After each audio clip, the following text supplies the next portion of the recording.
актер Эмиль Балтагулов аткарат.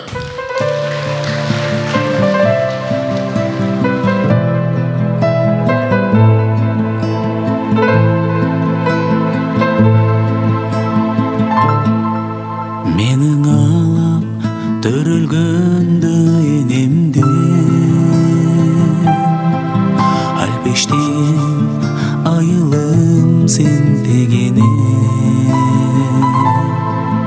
тегеренеп ышкырыкты чусалган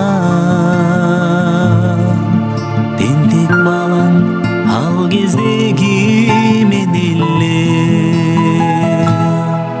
алтын бешик дегенем канча жанды кочагында терметкен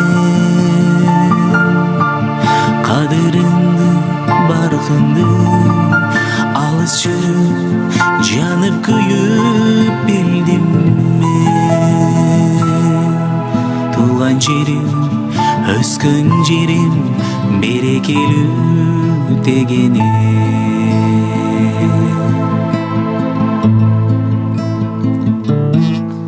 чыбыгыңды мени алып аткылып кабыгынан катмар жүгүн тарттырып адырыңда күлүп чапкан из калды өмөлдүрүк басмайылын тарттырып алтын бешик дегенем канча жанды кучагында терметкен кадырыңды баркыңды алыс жүрүп жанып күйүп билдим мен туулган жерим өскөн жерим берекелүү дегене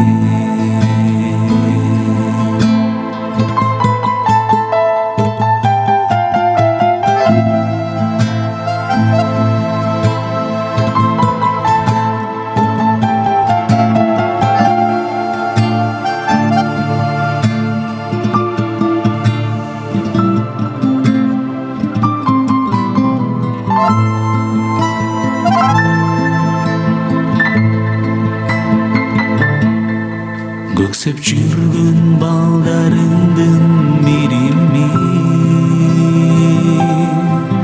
бирөө ага бирөөлөргө иңими бар болгула кагылайын туугандар ата менен перзенттерим шириңни алтын бешик дегенем канча жанды кочагында терметкен кадырыңды баркыңды алыс жүрүп жанып күйүп билдим мен туулган жерим өскөн жерим берекелүү дегене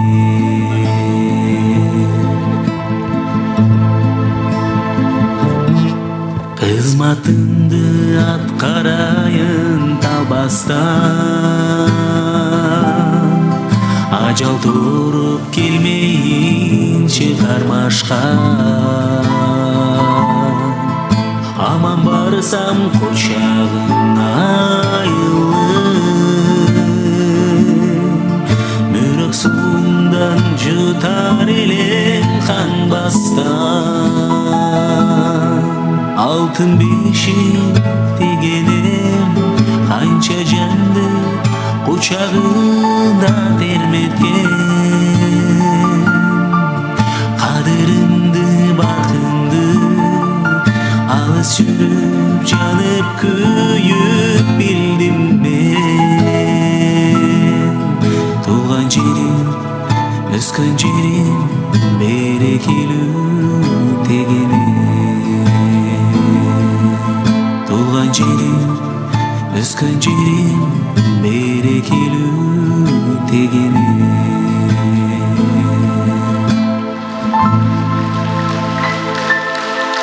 Ай рахмат, Эмил Балтагулов. Эми Токондун жана Кылгыякчы деген өнөрүнө саякат кылалы. Мына азыр Татнакай кызыбыз Кылгыякка өзү обон чыгарып, мына Кылгыякка тил киргизип, Кылгыяк менен ырдап жаңылык кылып атат. Азыр ошо кызды чакыралы. Папури дейт. Саид Бекмуратов атындагы алтын медалдын ээси, маданияттын мыкты кызматкери, кыякчы Айнур Бердигулова. Тосуп алыңыздар.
Айнур рахмат айланай.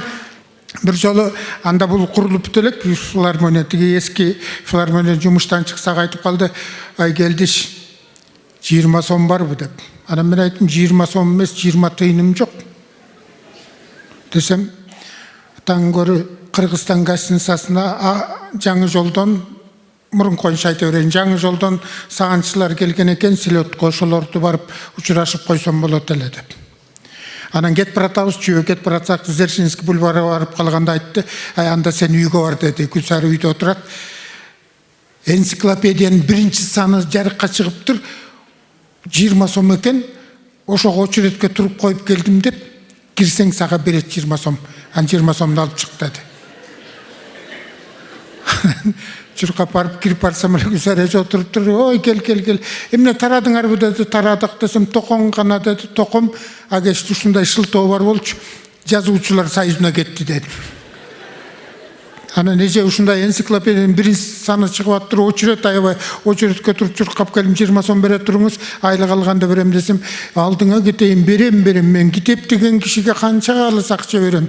Абдан жакшы эме турбайсың китеп сатып алган деди. Анан токоң да билди экен, билген жок бел, биздикке да бирди сата кел деп 40 сом берди. Эмне деп айтаарды билбей калдым, 40 сомду алып чуркап келдим, Дзержинскийде часовойдо басып турган экен током.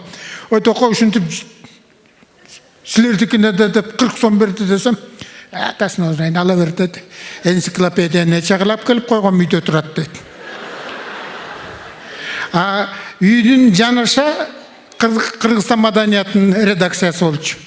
Анан ал жерден 34 сом гонорарым бар, бирси күн алам, ошондо 20 сомду Гүлсарага берип коем, келдиш берди дедим. Анан акчаны 40 сомду алып алып, ошо Аксыдан келген сагынчылардын көңүлүн алып коеюн деп Кыргызстан гостиницасына кеттим, мен өйдө кеттим. Мына ушундай киши болчу. Кара сен барбай койсо деле болот эле да. Анан ошон үчүн Аксыга барганда ошол тияктан баласынан жашы карасына чейин токо деп сыйдын үстүндө көтөрүп жүрүшчү да. Аны үчүн Аксы элине да чоң рахмат. Эми азыр током оосунан чүрч эмес, калык атам деп, калыга кейипти. Ошол киши алып келген деп, Салмоор бегиме ини болосуң деп. Анан үйүндө жашадым, кийим кечемди оңдоду, талим тарбия берди деп, өзү сүйлөгөндө эле ошо калык атасы жөнүндө эскерип, анан кийин ырдаш. Экинчи эң жакшы көргөн кишиси Залкар Ырчы эжекебиз Мускал эжени көп айтар эле. Аяттан көрө бул дүйнөгө бир келди да бир кетти эжекем деп. Мына ошол кең жумгалда таланттын гени, таш көмүрдүн эле гени эмес, таланттарында гени ман барын санап отурбайын. Ошол жактын кызы, ошол Мускал Өмүрканованын чөбөрө сиңдиси. Азыр сиздерге сөзөгөнү Токтосун Тыныбековдуку катка жооп аткаруучу ырчы кызыбыз Нурзат Садыкова. Тосуп алыңыздар. Нурзат келатат мына.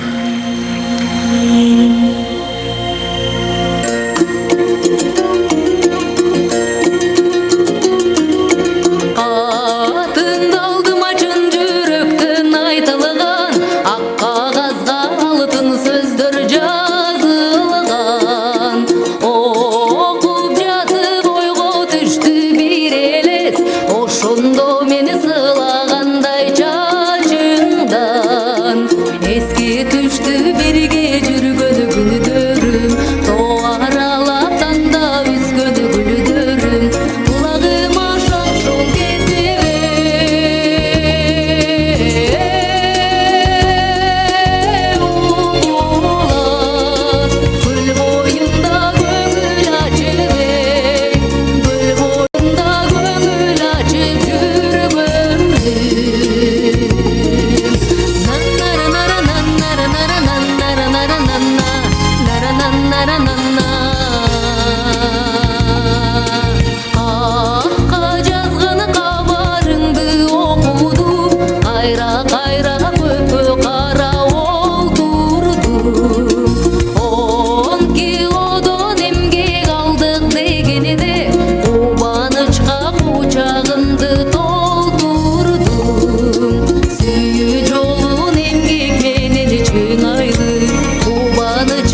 Нұрзат қашты тияқты.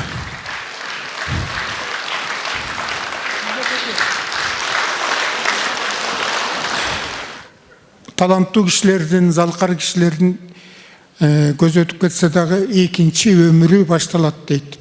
Мына Токомдун башталып эле келаткан, бирок ушу 90 жылдыгында өтө даңазаланып, ачылып атат. Жанагы ырдалбай кеткен ырлар, окулбай каткан ырлары, күүлөрү бүт. Мына эми мындан арыдан Шекербек Азамат Токтосун Тыныбеков атындагы бир фольклордук топ түзөм дейт. Анан бул күтүп отурбайм дейт. 95-100 деп күтүп отурбайм дейт. Жылыга бир убакта ошол өткөрүп, эскерип турам дейт. Эми тилегине жетсин ал жигит дагы. Анан Токомдун мөлмөлү мына жылдан жылга ачылып атат. Жанагы таланттуу булбул үнүндүү жакшынакай ырчы жигитибиз мөлмөлдү жанагы азыркы саманбап эстрадага салып ырдап, адагы элдин оозуна алынып калды. Анда эмесе ошого кулак түрүп, өзүбүз көрүп, кол чаап отуралы. Сөзү Барпалы Кулуптуку, обону Токтосун Тыныбековтуку, мөлмөлүм. Аткаруучу Кыргыз Республикасынын эмгек сиңирген ырчысы, артиси, ырчысы Мирбек Атабеков.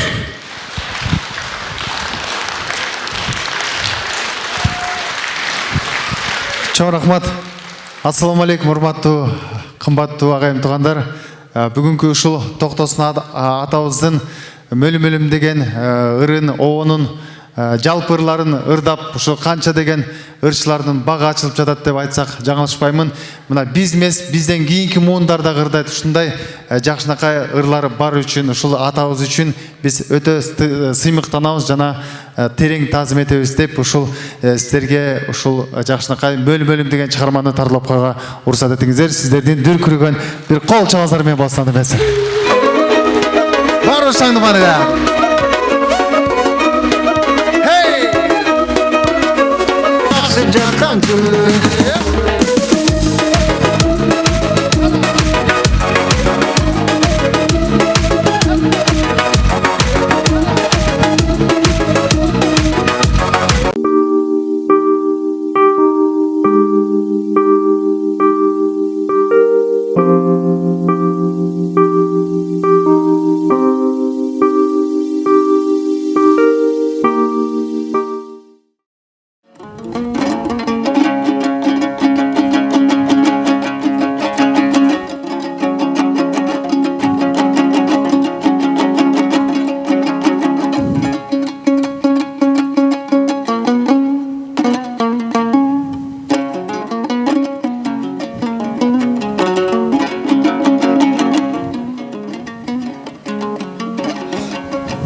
Менин өлкөм, кучактагым, өпкүм келет өлкөмдү, көргөнүңдө көз жүгүртүп картасын. Ар бир шаарың, гүл оронгон айылың, магниттей жүрөгүмө тартасың. Менин өлкөм, жаркыраган эл нуру, күн чагылып гүлүңдөгөн жер нуру, канат жайып, хан теңири көктирейт, кызыл туусу андан бийик желбирейт. Менин өлкөм, ак чокулуу алато, душман өткүз, сепилөңдүү асказо, жылга, түзү, жалаң, жыпар жыттанат, кышта дагы өскөнөңдүү кызгалдак. Менин өлкөм, өлкөлөрдүн сулуусу, заманасы, замандардын улуусу. Апаке, сенсиң менин тийген күнүм, ачылган бир өзүңдөн өмүр гүлүм. Кыл чайбай, күбөлүккө көзүң жумдуң, жаңыдан чыккан кезде менин тилим. Аябай, бир мен үчүн бар күчүңдү, алды элеп эмизгенсиң ак сүтүңдү.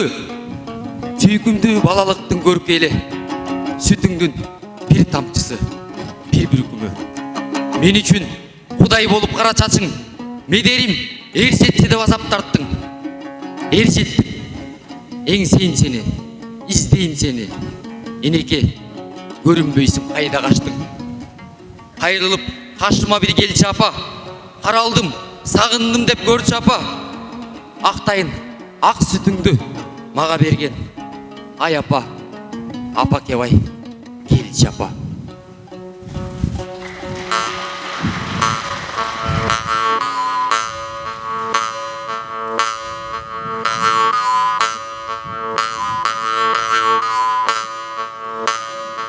Elim üçün canımdı da aябайым.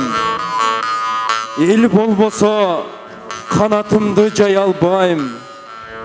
Halk qasına açıp koysa көп üçün katarынан men da kuru kala albayım. Antken elim ustalardın ustası. Al sok bosa bolot bolup jaralbayım. Ergütүүчү elim meni asmanға, erme çölde жалғыз бара жатсам да, қуатынан мүрек суунун ичкендей, кучагымды жая берем капкайда. Эмнени тартуу кылам билбеймин, эчтеңдешсиз сөз таба албайм айтканга.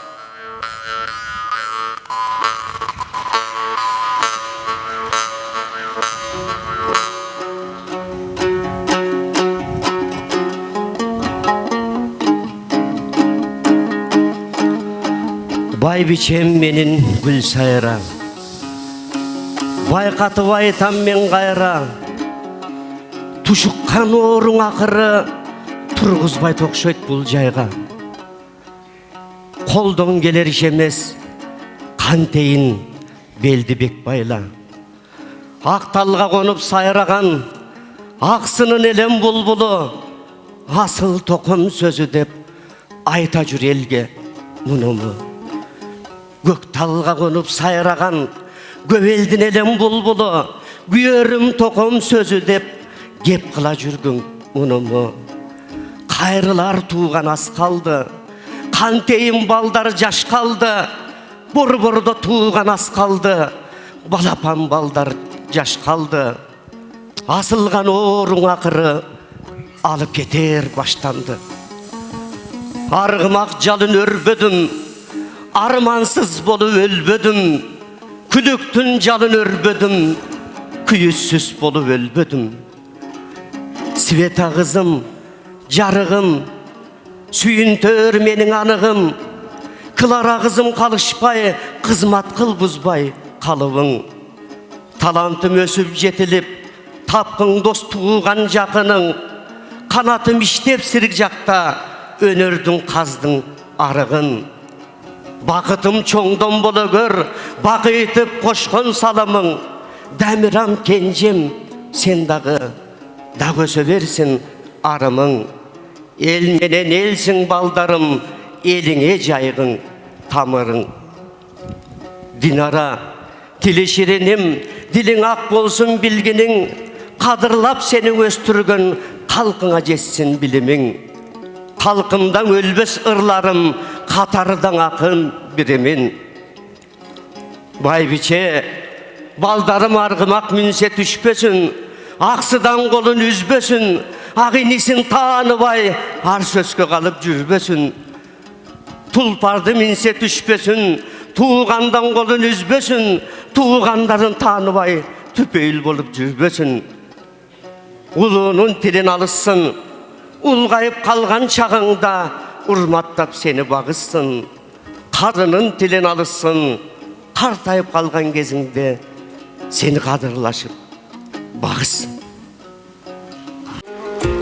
Кутмандуу кечиңиздер менен кымбаттуу бишкектиктер, Бишкекке келген меймандар. Мына ушул Ак Сарайда азыр биз эскерип аткан тоо булбулу токтогул деп айтабыз. Ошол аксыз жергесинен чыккан ак таңдай акын, төрт аягы жорго Токтосун Тыныбековдун 90 жылдыгына карата эскерүү кечебизди баштадык. Эми урматтуу туугандар, көзү түрүү болсо токомдун уш жерден креслого отургузуп коюп 90 жылдыгын өткөрөт элек.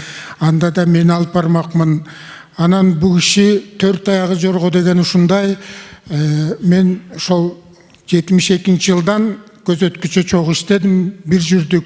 Ашууну бирге ачтык, сууну бирге кечтик. Биз барбаган айыл, биз отурбаган дасторкон, биз концерт бербеген жер калган эмес. Анан током өзү мүнөзү да алтындай болгон киши эле, бала кыял, кичинекейге дагы тең түш катары болуп. Анан Кудай Таала кыргыздын бешенесине жазган таланттын барын берген да бул кишиге. Бул киши төкмакын, жазмакын, обончу, аткаруучу, чоң комузчу, темир комузчу, кылгыякчы, бөлөкчү жок калды го дейм, ушундай киши болчу. Бүгүн эми а кишинин сахнанын аркасындагы болгон татынакай сөздөрдү, бүт сөз, жакшы сөздүн баары ушу кишиге арналат да, алтын киши болчу. Баягы жакшы киши эрте кетет деген чын окшойт, мына эрте алып кетти. Эмесе алдыңарга азыр ошол током менен бала кезинен бери чогуу иштешкен, агасындай, бир тууган агасындай көрчү, Кыргыз Республикасынын эл артиси, Токтогул атында мамлекеттик сыйлыктын лауреаты, улуттук консерваториянын профессору, төкмө акын Замирбек Үсенбаев.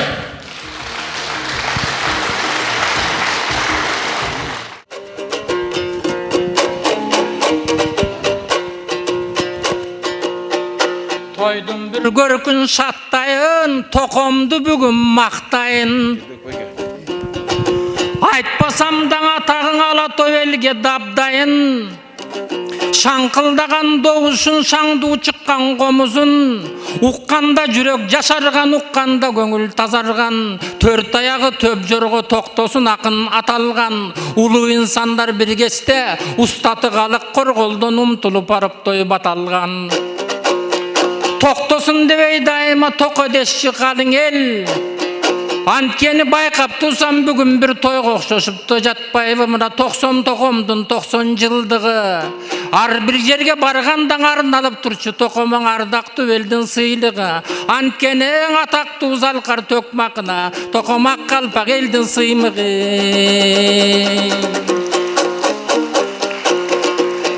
Эл сыйлаган өнөр пос элдер эч унутпайт өрнөгүн. Мен эл аралап жашымдан эчендерди көргөмүн.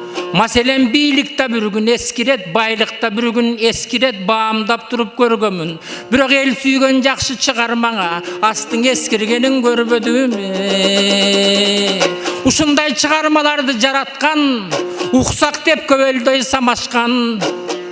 Айланса болот чынындагандай атагы чыккандай таланттан. Анткени чебердигин билискен, черткенде колун ойнотуп, чертмеке тилди киргизген. Ал эми жана келдөк айтып кеткендей, элестетип төңөткөндөй, төгүш кыйын чынында, током эргип алганда, токтосуна ке төккөндөй, сынган бугун көкөй кестини сыздатып туруп чертчеле, анан термелтип угуучуларды темир комузга көтчөлө. Кылгыякты боздотсо, тамшаны уккан кары жашка тарах дүнүнү жетчеле. Кыскасы током болчуң актаңдай, током төгүп турганда, астына даңкан салбаган аргымак келе жаткандай. Анан айта турган бир нерсе, аябай жыргал эл үчүн ою дагы келишкен, бою дагы келишкен эки залкар бир келсе, анткени ээрчишип чыкса сахнага эстекең токоң биригип, залкарларын урматтап, залтосу алчы сүйүнүп, таңшыган эки улардын, таалимин алдым булардын, жаш болсом да сыйлашчы, мени туягысың деп тулпардын, чырпыгысың деп чынардын. Ошолордун жанында мен дагы далай чыгармаларды чыгардым. Бали деп койсо бакылдап, мен да бардык элдин кашында таамайырдап той кубандым. Билбегендиң ошондой улуулардан сурандым. Кече тобуна келип артисттин билсин, токомдун жүрдүм жанында. Ырда деп турчу шаштырып, анткенин ырга көрүп той камылга, журт үчүн кызмат кыл дечи жүрөктө кайрат барында. Эл болот дечи тараза, эгер элиң бааласа, жемишин татып өнөрдүна, балам жеткениң ошол кадыргы. Токомду казак эли да баалаган, канча элдер өнөрүн тогуз-тегиз той самаган. Байкап турсам ак ишиң асыл жандым бир эле, акындык жана комустан кыргыздын ар намысына жараган. Эл сүйгөн залкар чоң акын, эртерээк кеттиң арадан. Арабыздан бөлүп тур ажалдын суу кызгары, айла жок жүрөк сыздады. 30 жыл берсең эмне токомоң өз өмүрүнөн тышкары. Бирок өнөрлүү өлбөйт деген сөз, өзгөчө таамай терең сөз. Таланттуу өлбөйт деген сөз, тарыхта калчың ой чебер сөз. Өлбөгөн ой ушулда, мына биз жашап жаткандын учурда. Жаштарың ырын ырдашат, жаңшаган оң күүлөрүн далпың элдер дой тыңдашат. Токомдун ырың экен деп, токомдун күүсүң экен деп, толкундап элдер дой сыйлашат. Токобуз кылымдар шаңшый тырларыңа, мына кыргызым менен бир жаша.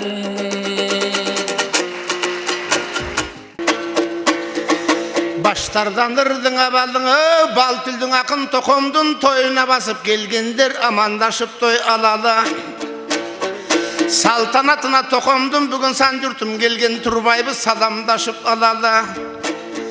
Тоолу кыргыз элге тарыхы маалым белгилүү токомдун далай баяна. Ар дайым керек адамга бул асыл жандын амана. Доорубуздун залкары Замирбек агам баш болуп, акындардын сахнага ташталып келди кадамы. 90 жашта токомдун куттуу болсун майрамы. Курчалып келген эл журтум гана бир алакан колду чабады. Токтосундай аганын 9 күн айтсам түгөнбөй тоолук элде баяна. Токтосун деген токтосун тоолук элдин булбулу, акындардын дулдулу. Жасканын ат жасканын ташка тамга баскандай. Токомобонун салсаты мелең обола ушкан акшумкар шаңшып бара жаткандай. Комузун серсе жөнүлө саңгүлүктөн суурулуп чыңгүлүк чыгып келе жаткандай. Кыягын тартып жатканда, кайгы муңдун барысын ошо кыяктан айтып жаткандай.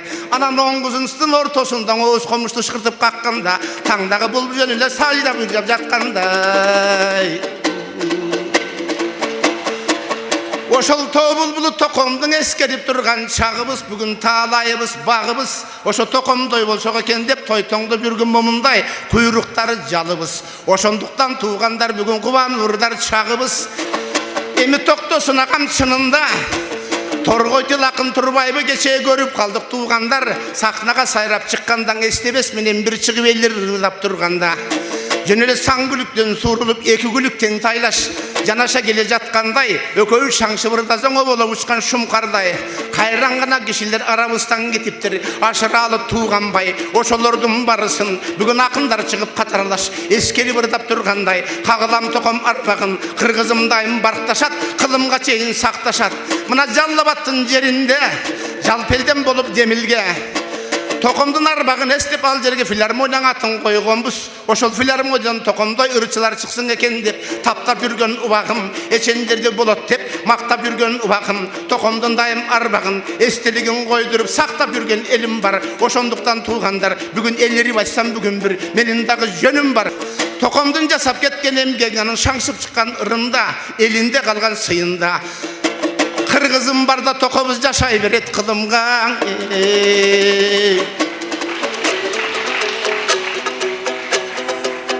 Токобуз аксынын болгондой жеринен ак калпак кыргыз элинен.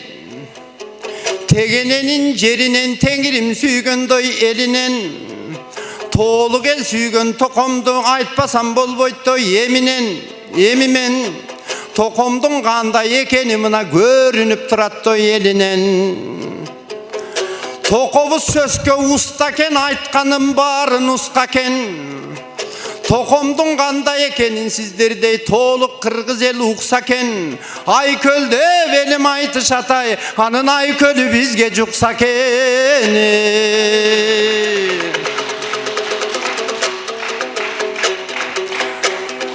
Тамыры терең тарыктын, туугандар өмүрү сууда балыктын. Агайын кыл кыргыз элсимал албетте мен да дой калысмын. Tokomdun çıkarmalarına buyursa menda doy kalısmın, buyursa menda tanışmın. Tokomdan alıp doy tarbiye toğlukça ömür süröbüz. Aktangda eldin uğulubuz, az çıkar mümkün doy günöbüz. Toğluk el sүйgön tokomdun ay ardayı. Toğluk el sүйgön tokomdu oşol ardayım süyöttü bölüge.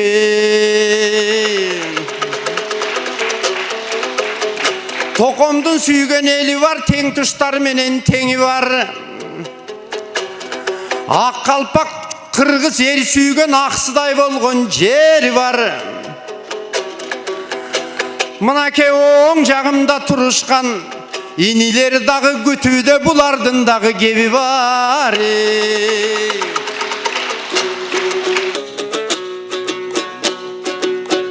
Ардағым акем жақшы айттың, ашқанда дағы қашқа айтты. Құдым тоқомдың көзін көргөндей, кече тоқомдың өзін көргөндей, арбір сөзім байқасам ақын ақтаңдай деңгелдей. Бирок қанша айтсақ тағы болбой, бұса киши тирилип қайра келгендей. Ар кими биз какылдайбыз, сайрайбыз, туугандар биз халыктай болоң албайбыз. Обдулабыз, сайрайбыз, бирок осмонкул болоң албайбыз. Толкундайбыз, сайрайбыз, биз кечек ушул токтосун болоң албайбыз. Кейде заңкылдайбыз, сайрайбыз, бирок Замирбек болоң албайбыз. Оны сөздің арнайбыз, елім ошенсе дағы қандайбыз.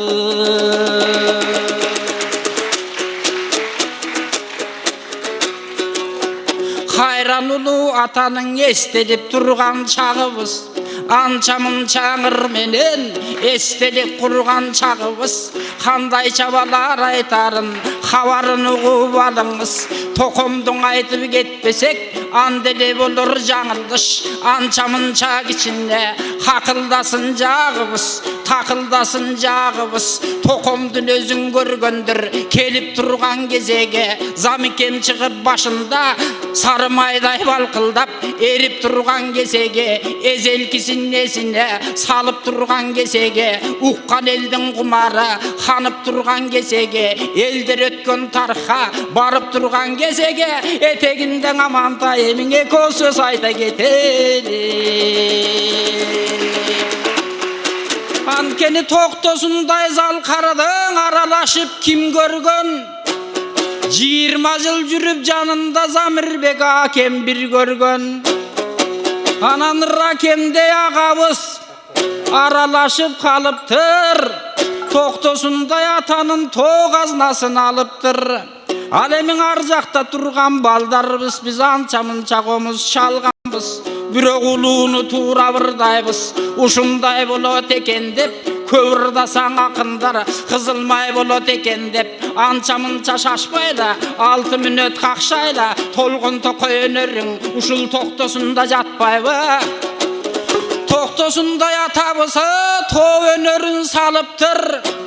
Дүйнөдөн өтүп эртерек ажал келип алыптыр. Алыстап кыргыз элинен элди кайгы муңга салыптыр. Бирок элдин купулуна толсо да 50 жыл ырдап кыргызда эмгек сиңирген артисттин ошондо соргоң алыптыр. Гүл деген кантип кулпунбайт, бүгүн а кишинин ырлайын түндүк түштүк ырчырдайт. Унтулуп кетти нечен чоңой, бирок токтосун атаң унтулбайт. Эмесе сөзүмдүн ушул аягы билбейм айтылбай калды каягы. Айтөр таң атканча болот окшойт го бул таланттын айтсак баяны. Убактыбыздын алды деп убалыбызды калды деп айрымдар иштен сөкпөсүн. Керемет инилериме анда кезекти бере салалы.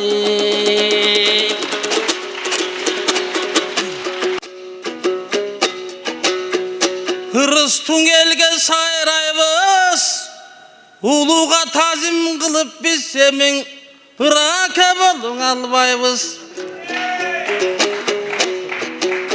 Oyаңдаған елген сайрайбыз, авалқыдан кеп айтқан емің амантай болуң албайбыз. Тыңдап атқан шақ екен бүгінгі кезде жашқарым. 90'dan ашқанна кей тобыл бұлың атамды. Анда бір келет даңтағым. Ел ұққан екен кезінде шарпылдап биік аққанын. Илебіне жылынған аршадай отты жаққанын. Дүбір түндағың ел ұнтпайды алтындан тақа аққанын. Темір ош қомыздың добы шұтырат қырғызда. Опол тоодой нерсени қалтырған бик ұлытқа. Ал кишинин өнөрүн ардайым ичке кулупта. Атабыздын өрүндөгүн алгалатып сактайлы. Абилетим зоосундай бигин айтып даңктайлы. Улуу кыргыз эл журтка узун кеп айтып ой кызыл тилди чабалы. Анда тыңдай турган кез келди ой азаматтай баланы. Кагылайын туган эл журтун ачылсын бүгүн кабагы. Айтылып жаткан кезеккен акындардын жамагы. Улуу элдин улары сайрап өткөн кыргыз деп, жайнап өткөн турмуш деп. Ал киши сабак бериптир артында өрнөк уул кыз деп. Ошол киши баскан ис бизге ошол жол болуп, ойдогудай кол болуп. Артына мына таланттар чыгып жатат топтолуп. Кагылам элим журтумда Токомдун айткан сөздөрүн түбөлүккө даңтайлы. Амесе андемесе туугандар тескери бүгүн акпайлы. Эки балаң сайрасын ой, кагылайын туугандар учугунай жакшың саптайлы.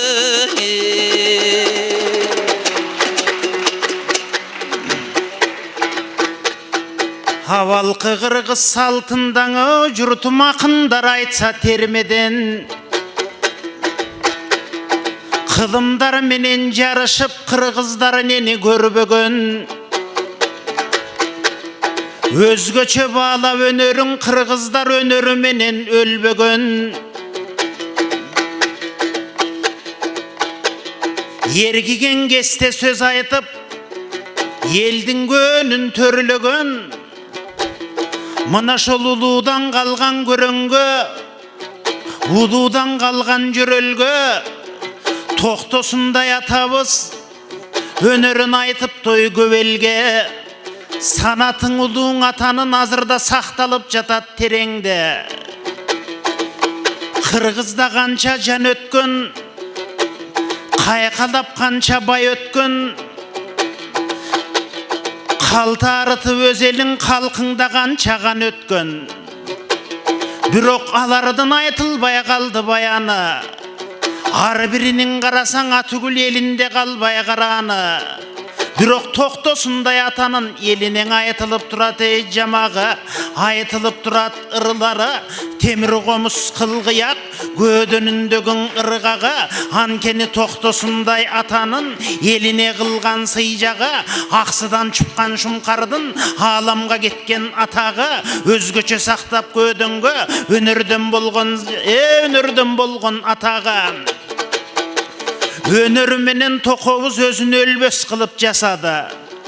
Кагылайын калың эл, мынакей бир жагындан ашыра алың алпакын, бир жагындан эстебес.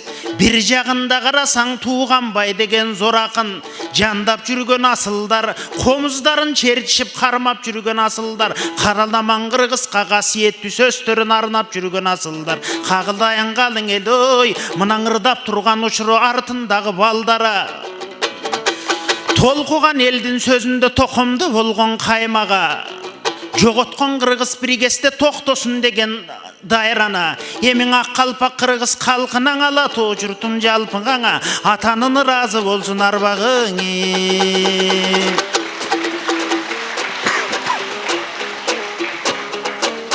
Анкенің ақсыдай ушул жер барбы?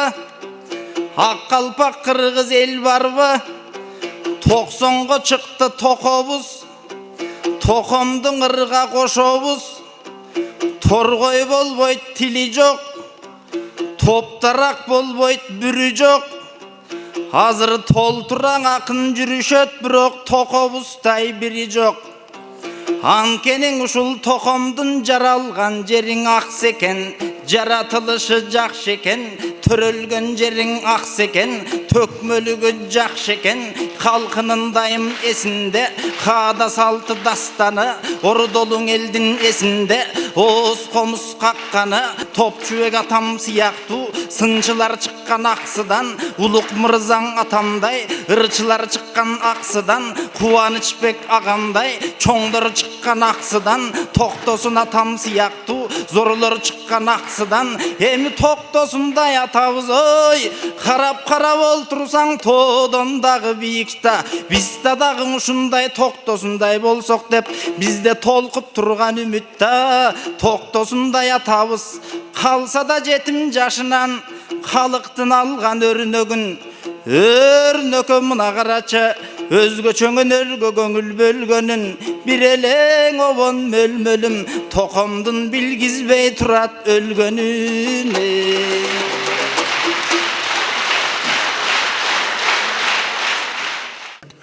Анан эми учубуз кур эмес, мына Токомдун төкмөлүк өнөрүнө саякат кылдык. Анан түштүккө кетип баратканда Каракөл шаарынан өткөндө агесте жол оң тарапта болчу. Ылдый түшкөндө эле көпүрөдөн өтүп, нарындан өтүп оң тарап. Анан ар бир коктун оосунда 5-6 үй, бирден дүкөн болор эле. Анан ошо жерден ашканда эле Током айтчу: "Балекетиңди алайындар, менин мекениме келдиңер, эркелеп жүрүп кеткиле. Эчтеке бир нерсе жетишпесе шакала мага айткыла. Дүкөндө бирдем алсаңар, тыйыныңар жок болсо, Токтосун Тыныбековго деп жастырып ала бергиле" дечү. Ой, анан Кудай берчү да, анан баарыбыз жастырып ала берчүбүз. Анан бир жерге барганда Замирбек экөөбүз кетең түш жигит экен, анан айттык: "Жастырып эле алып атабыз, алып эле атабыз, Токомдеги берип кетеби" десем, "Ой, жок, антип айтпагыла" деди. Током күздө эже менен келишет тойго. Анан ошо той бүткөндө ар бир дүкөнгө кирип, жана карызды берип кетет деди. Ошон үчүн биз сиздерге берип атабыз деп. Көрдүңөрбү? Током карызга дагы так киши болгон. Азыр ошол филармониянын алдында Токтосун Тыныбеков атындагы Оз комушчулар ансамбли бар. Аны барыңар эле билесиңер. Азыр Селкинчек менен Тагылдыр тоону кагып берген турушат, даярданышып. Жетекчиси Кыргыз Республикасынын эмгек сиңирген артисти Айша Базарбаева. Келиңиздер.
Сөз обону Токтосун Тыныбековтыкы кыздын ыры.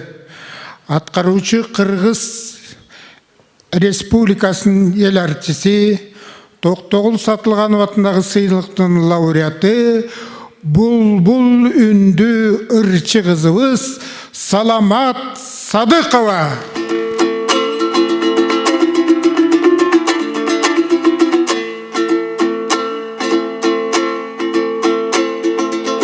Жигиттин гүлү сен болсоң,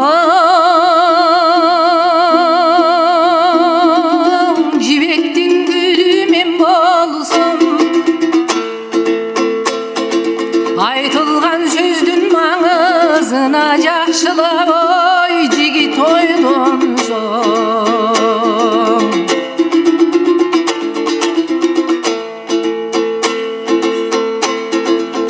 Ойлосом ойдо турасың,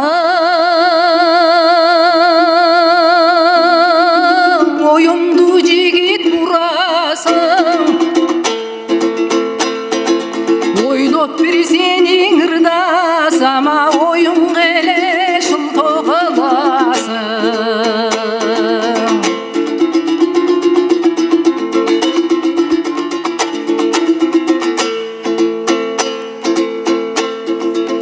Ак көйнөк кийсем жер жиет,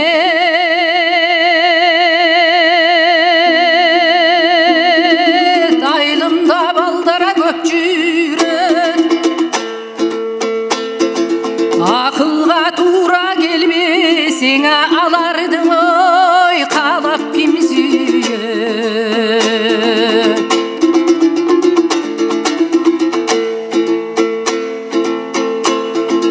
Көк көйнөк кийсем жер жиет, көчөдө балдар көп жүрөт.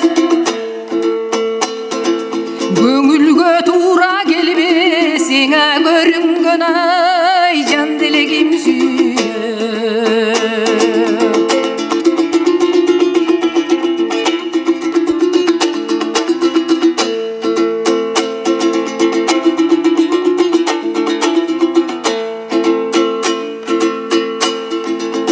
Көңүлүң сүйсө ойлогон,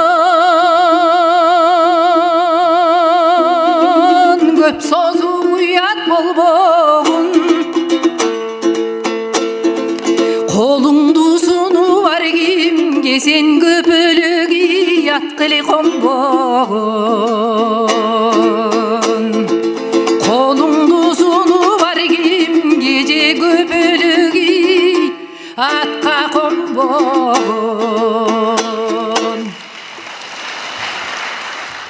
Током өзү ушундай киши болчу, алтын киши болчу. Кээ бир ырларын элдик ырдап атат, сиздин ырды десе айтчу.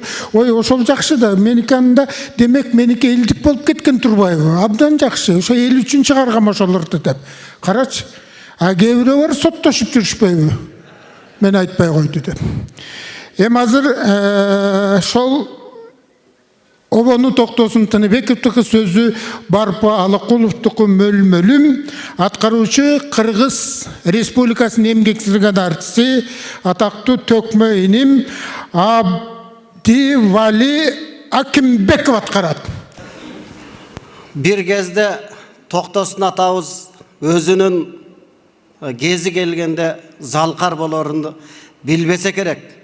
Бирок ошонун эпкини бал тилдүү Барпы апызга кадимки биздин Темиркул атабыз Үмөталиев жетелеп барып Барпы деген ушул бир айтышып көрбөйсүңбү дегенде ошондо байкабастан Барпы апызга катылып алган жери бар. Аны өзү китебинде жазып жүрөт.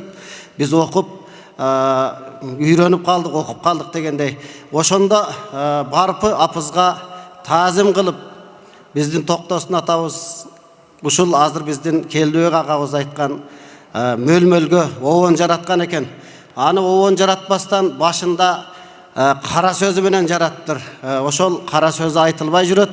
Мен анда сиздерге ушул 94-жылы Жалалабад шаарында Токтосун Тыныбеков атындагы филармониянын ачылышында Кыргыздын дөү шаалары өзүнүн курбусу эстебес Tursunaliyev baş bolup bizdin zalkarlar oşol filharmoniyanın açılışında bardығы şaң şıvırdaganda oşol kezde uşul çıkarmanı bizdin Oş jergesindegi marhum Kırgızdın dagы bir uşul kaznaсын kazıp жүрген Тоқтоғұл Кенжеев Абдували ырчы болсоң ушул Токтосундун мөлмөлүн барпынын мөлмөлүнө жан киргизген кара сөзү менен кошордай жүр деген эле. Анда мен ошону ырдап берейин. Барпакын мөлмөл деген кызга ашык болуп калып, арага ортомду салса бере турган калыңы көп дейт. Берейин десе малы жок, мал таба турган алы жок. Мөлмөлдүн азабынан сырты жалын ичи чок. Өзөгү күйүп өрт болуп, эки көзү төрт болуп, көрбөгөнү көп болуп, мөлмөлдүн азабын тартып, арзымын аргымга айтып, эрте туруп кеч жатып жүргөн кезде бир күнү Кудаа жалгап бир айт болуп калыптыр дейт. Орозоң айтпы, курман айтпы, анысы менен менин ишим жок. Ошондо барпакын тапканын кийип алып, тай туягын минип алып, жигитчелердин арасында жүрсө, мөлмөлдагы кыз келиндердин арасында атылес көйнөк шоудурап, аркырдай көзү жоудурап, гүлсөз жүзү тастайып, гүлсөз иши кашкайып, маралдай болуп маңкайып, чоңалайдын булутундай болуп балкайып, ошол жерде жүрөт чиркин. Барып ойлонот, ар жагыңда бар болсо билерсиң, акылыңа түйөрсүң. Мен сени сүйдүм эле, сен дагы мени сүйөрсүң. Болбосо болбоссуң, болбостон мойнуң толгоссуң. Өлүп кетмек белем, бир ырдап калайын деп чогулган элге жанына жакын олтурбай мөлмөлдү көрүп, эки көзүнөн жашын төгүп, созолонто солкулдата токомдун согуп турган жер экен дейт.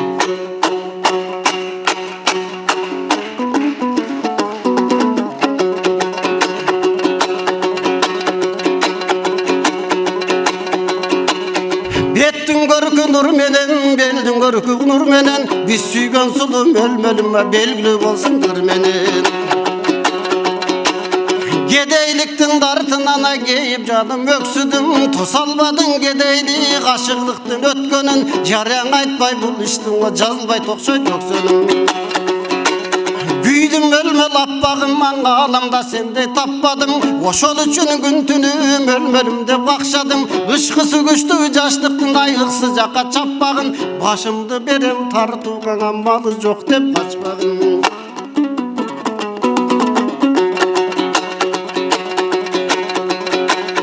Ötümdüsün gözgöndüğün gürüşündey mölmölüm, mayındigin jorgununa jürüşündey mölmölüm. Güydüm mölmö lappağım manga alamda sende tapmadım, oşol üçün gün tünü mölmölümde bakşadım, ışkısı güçtü jaşlıktın ayık sıcakka çapmağın, başımdı berem tartuğana malı yok dep kaçmağın.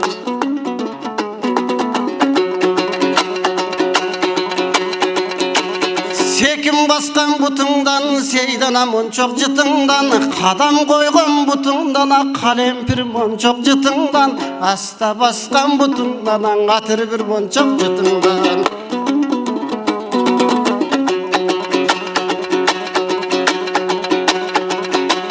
Şыныğa koygan bal bulsun, çımınday ağam alınsam, çalbay jatı oşondo, çün özüngö bağınsam, çıkarıp koysun boruruva çırağın bolup jagılsam.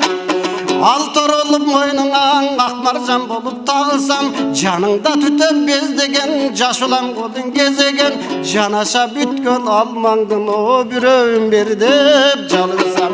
Ugar belen günümdün, alar belen dilimdi, sorutor belen baladay o sanarkap jürgön dilimdi.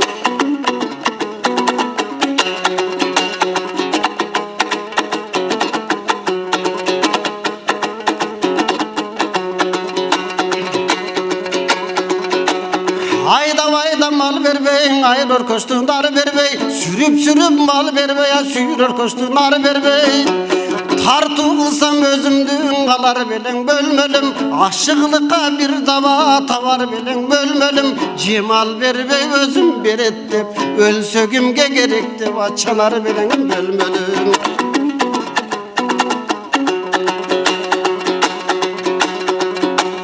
Bereyin desem malım jokum, mal tabuğan kalım jok, kedeyliktin dartınana sırtım jalın içim çok.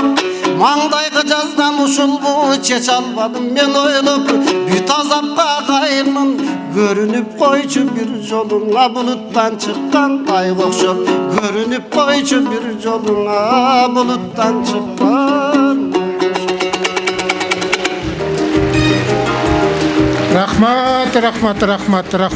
рахмат. Анан током каза болуп, эрте каза болуп калды. Анан китебин чыгарабыз деп Гүлсайыр эже шаршенипке чалыптыр. Ай Асаш, балдар токоңдун китебин чыгаралы деп атат.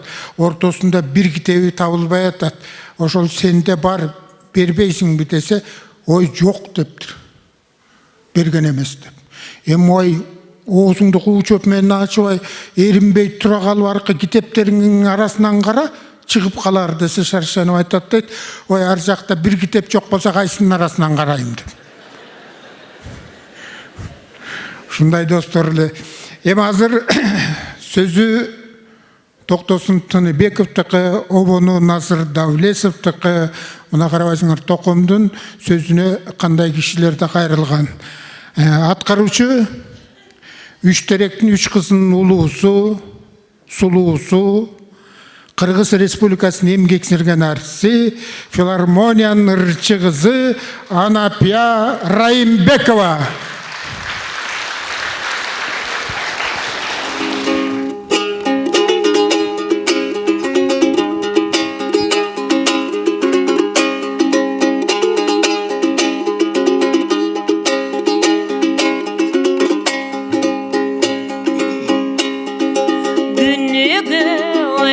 Sağınıp bütünün seni zargıp Karanın gözgü görünmey Kaldın bımağa tarınıp Kaldın beymağa tarınıp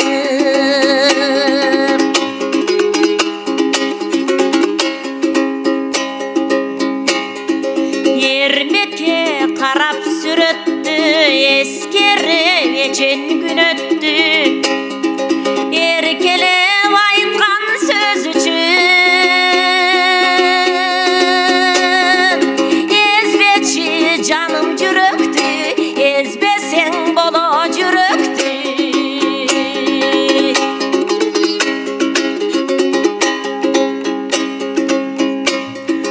Tamaşa bütkün kıyalың Tartamın sende ubayım Tabılıp jaштындар сей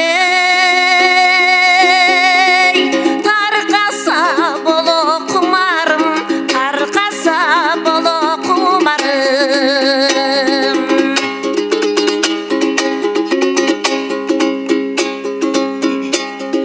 Жаш кезде кетет жаңылыш Жарабайт эй жаным тарыныш Жанаша келсең болбойбей Жазылсын күткөн сагыныч Жазылсын эй күткөн сагыныч Жаныма келсең болбойбей Жазылсын күткөн сагыныч Жазылсын эй күткөн сагыныч Эми Асанкул Шаршеновду эскерип кеттик токомдун кандоосуна. А кишим кыргыз эмес, казак эмес, бөлөк улутта күлдүргөн киши болчу. Бир күнү келиптир, билесиңер, колдоюп чоң мага келип көрсөтөт бир кагазды. Мени менен барып келбейсиңби деп. Каяка? Военкоматка. Эмнеге барам? Учеттон чыксын деген кагаз келиптир. Мени менен кошо бар деп. Мага барбаймы? Эмне бар? Десем, бирдеме болуп кетсем кабар бербейсиңби деп. Учеттон чыгып бирдеме болгондо элекмин. Алда барасың, алда кагазды көрсөтөсүз, ал кол коесуз, бүттү кетесиз десем кеткен. Эртеси келип айтат, "Ода айрган сен айткандай эмес экен, учеттон чыгарып аткан орус кыз экен" дейт. Мына багы кагазымды берсем, орус кыз кайра көп кагазды берди дейт. Иди заполняй деп. Ой, дочка, по-русски плохо понимаю, чуть-чуть помоги, очки дома остался, десем, иди не болтай, дед. Вон туда иди, вот, иди, подальше деді. Антетек барып отырып алып қарасам, фамилия Шаршенов, имя Асанқұл, год рождения, город, пород, село, пелосын бүт жазып келатсам эле пол деп тұрады. Құдай ұрбады, мұны да жасауы бояқ. Біздің пол тақтайды. Пол деревянный деп жазып қойды.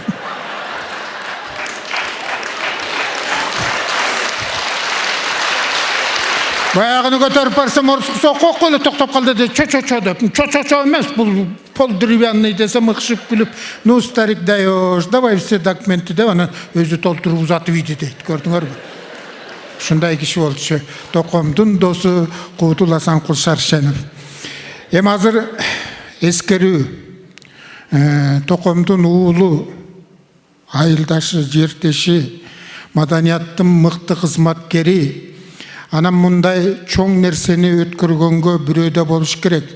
Ошол Света эжесине колуна кол, бутуна бут болуп, чуркап, жанагы аксыдагы Төгүр деген жайлоодо өттү, аякта да мен алып барып бердим. 7000ден ашуун киши болду деди.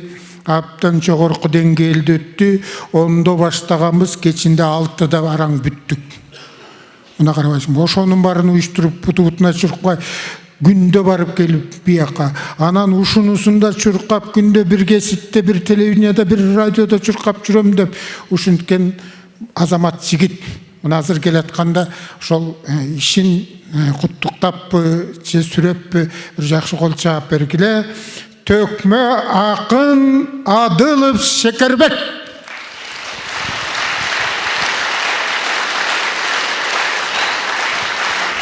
Келе ғой, эмгек сеники. Мен айылдан келгенде шаарга келип Туганбай атанын колунда окуп калдым. Анан бир күнү Токтосун атам болгондо томполоңдотуп ээрчитип алып барбайт беле тойлорго десем, ой ошол Токтосун атаң мени алып келген. Кырчылыкка киргизди, мынакей элге таанылып биз дагы барандуу болдук. Токомон карсым бар эле, ошол карсыман кутулайын деп сени окутуп жүрөм деп, Туганбай ата карс деп күлделе да карсылдап кайран киши. Анан ал киши көп Током жөнүндө көп айтчу эле. Но Токмокто дөң алыш деген жерде оюн коюп жүрөбүз дейт. Ал убакта Сайыздын учуру эмгектин алдыңкыларын жазып берчи эле дейт. Анан Сүйөркулов деген башкарма эмгектин алдыңкыларын жазып карматты эле. Анын ичинде Апал деген ат бар экен дейт. Током анча жакшы билбейт экен, Туганбай, мынога Апал деген эркектин атыбы же аялдын атыбы деп сурап калды дейт. Анан негизинен Апал үпөл деп баягы кыздардын атына коюлчу эле, мен тамаша чыксын деп эркектин эле аты го деп койдум дейт. Анан Токтосун Током ушундай төгүп ырдап атат дейт. Төгүп ырдап аягына келгенде мынтип ырдап калды дейт. Ачылган сайма гүлүм бар, мунаң Апал деген иним бар деди дейт. Дегенде эле элдин баары дуу күлгөндө өзү да мындай туруп калды дейт, дендара болуп. Жана Сүйөркулов башкарма жазып менин колума карматты эле окузам, ал Апал деген 70ке чыккан кемпир, эмгектин алдын кызы, азырдагы жөн жатпай кыз келиндерди уюштуруп кызылча багат деп жазып жиберттир дейт. Анан мен Токома тийиш мындайда ырдап атам дейт Туганбай ата. Ой иним дейсиң Апалдың, мына пенсионеркаң апаңды. Ойлонуп токожон ырдаң олтурат кемпир сакалду. Бол жолун табырдасаң болмоксуң токо чапанду деп койдум дейт. Десем Током, апаңдын болсо сакалы, айрый албай калыпсың Туганбай атаң менен апаңа. Сүйөркулуп жазып бергенсиң, абдийип алып келгенсиң мени жаңылтыш үчүн атая. Момунчаң элдин алдында мойнуң алгылган катаңа. Тамашагаң айлантпа болбосо таанытып коем атаңы деп кутулуп кеткенде ушу Туганбай аталар, Токтосун аталар ушу ырдакчы экен туугандар. Калкыма жаккан атанымды кадырын айтып жатамын. Еліме жаққан атаным бүгін емгегін айтып ой жатамын. Елуден жаңың өткендің емгегі жұртқа жеткенде, еңіп кеткен шумажал естесем елім дой қапамын. Бирок төкмелер чыгып артынан карашы толуктап жатат катарын. Атадай болуш алгайдаңа кишиң аккан чоң дайра. Ансе да чыктым туугандар, бүгүн атанына кийип чапаны.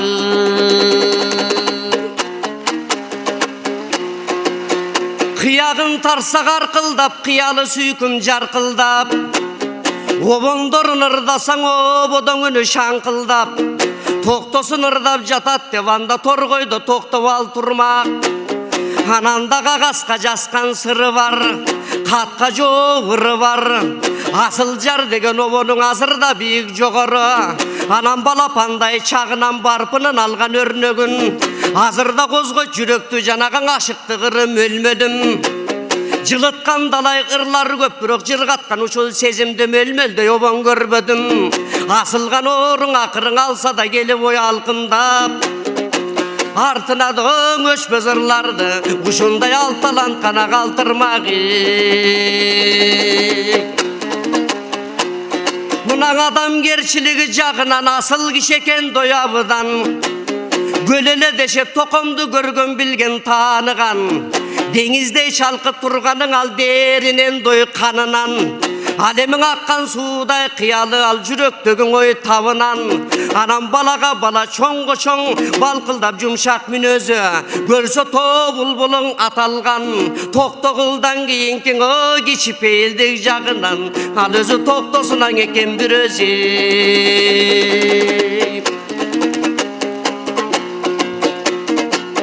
Мұна 90 жылдығы тоқымдың бір жыл бойың ұланды, ақсыған айт шөткірді ақсақалдар сұранды. Ұнытпай ескердіңер деп мұнаң ұлы кечуді ой қуанды. Емің ағайын туған бұл жердің атаның жолығын ұлаған айылдашы болған соң айтпасам болбойт бұларды. Анткені қаржызы азыр иш болбойт.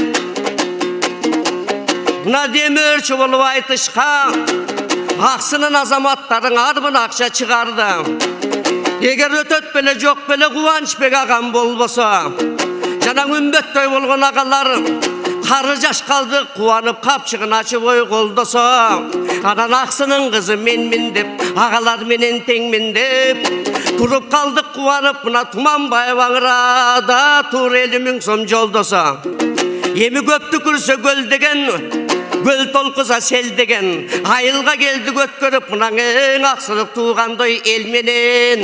Айтпай қойсомдай болабы, Шекербек сахнаға шыққандың емнеге біздің айтпай деп, ертің ақсыға барғандың ұшырашпай қойбосын ұлы кечілдой менен. Қағылайын туғандар, қарачын қошының бадың көрделім.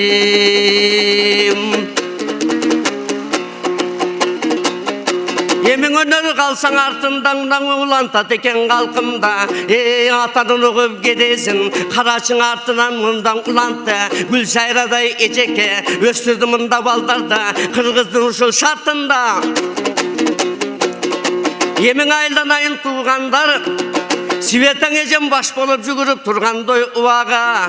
Андан бері қарашықлада менен дамира, елі жұртым келдің деп ейліп тұрғандой уаға. Болбоса таланттай болған ағабыз жүгініп тұрған уаға. Анда бесе туғандар айта тұрған сөздер көпірі қарап мұндан ой тұрала. Тоқтосындай атабыз қарап мұнда тұрған уаға. Қағылайын туғандар айтып ұрдап жатамын, анда құдайдың оқсын құлағы.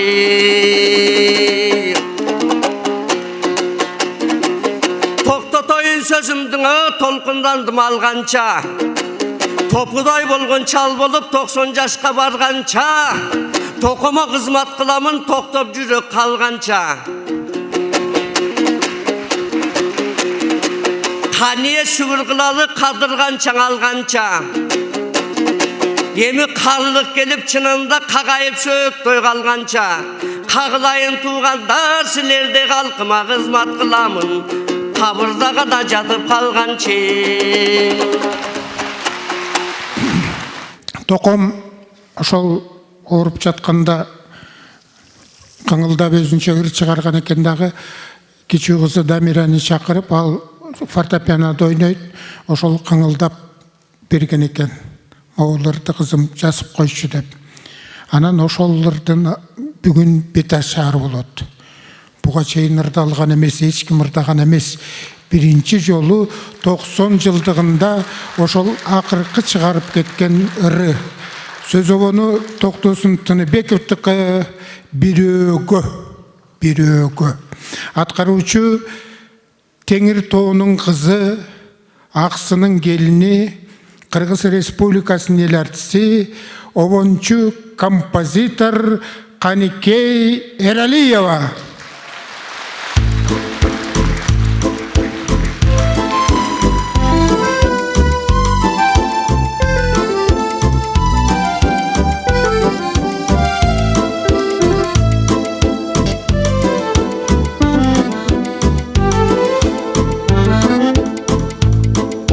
Барчын басты бүйрің көріп уяла мерген болдым сен аңдыған қияла жет албастан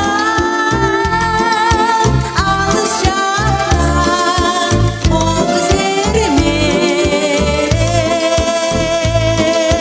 айтшы жаным жаштық қандай айтшы жаным жаштық қандай суғала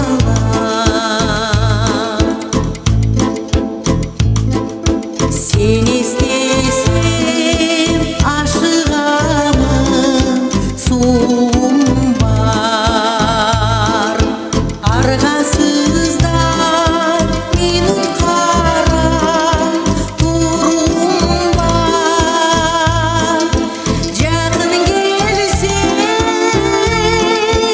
илеріңе жылынам қыш болса да жай күніндей қыш болса да жай күніндей нұрым бар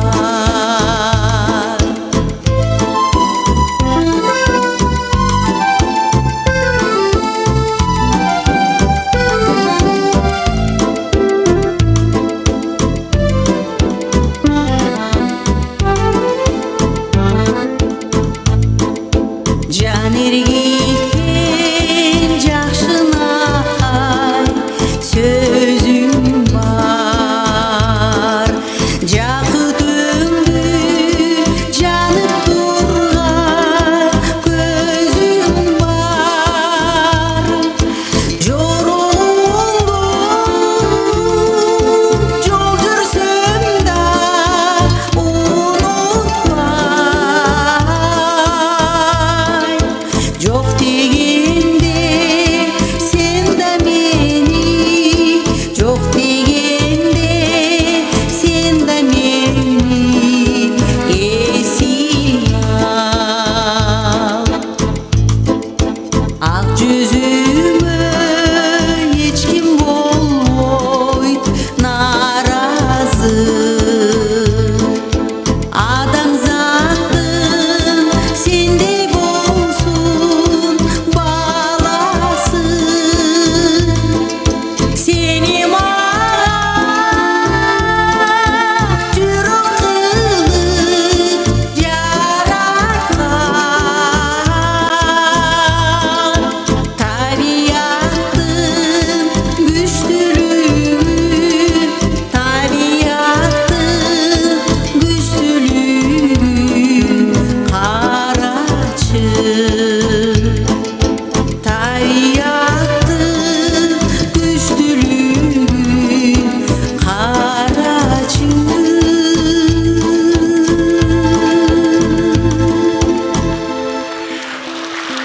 Каникей Эралиева. Жалават шаарында өзүңөр билесиздер, филармония бар, ошол Токомдун атында, Токтосун Тыныбеков атындагы филармония. Мына ошол филармонияда эмгектенген балдар да келген экен. Ошол эскерүү кечесине биз да барып ошол кичинекей салымыбызды кошолу деп.